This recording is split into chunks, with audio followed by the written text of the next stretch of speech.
Hi guys, it's Kate from The Incredible Canine. Today I want to talk about your 3 options for addressing your dog if they're moving ahead out of that structured heel position. The first one would be to stop. You're essentially saying, no, that's not how we move forward. You need to move forward in a polite way. So when you stop, you can hold light upward leash pressure. I always say the amount of pressure should be comparable to the weight of a dog's head. So if you have a small dog, you're using less pressure. If you have a larger dog, you're going to use a little bit more pressure, but overall, it's not a lot of pressure. A mistake that people make is using too much pressure. So when you stop, you can use light upward leash pressure and wait for them to lower their body position into a sit. We're not going to verbally ask them to sit because, quite frankly, we don't need them to sit. We need to move forward. What we're asking them to do is lower their body position and to settle down.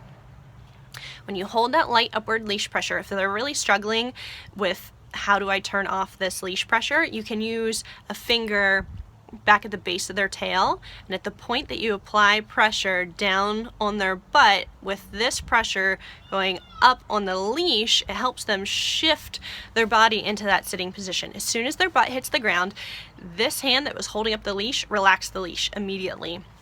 You're teaching the dog how to turn off pressure and how to find that pressure-free zone. At the point that they move their body position into the sitting position, without saying sit, you're not going to tell your dog to sit. This isn't about sitting, because this is actually about moving forward. We're just asking our dog to settle. So at the point that they settle, you can wait it out there for 30 seconds, and then we move forward again. If they explode forward, we stop again.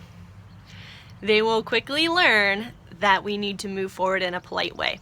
Your second option would be to give a little tug on the leash. You're using the leash as a form of communication. I don't use the leash as a form of restraint. If you're restraining your dog, then you're doing all the work and they're not doing any of the work.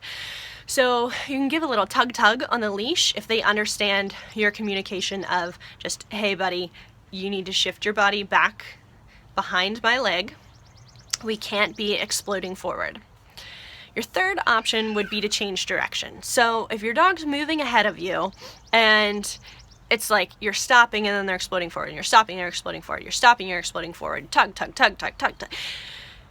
So you can start doing circles. You can start turning 180 degrees. You can turn to the left, you can turn to the right.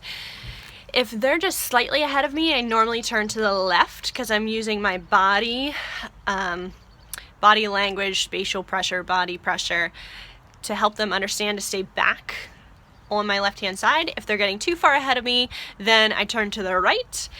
I'm pretty much saying like, hey, remember me? You need to pay attention to me, and we're going that way.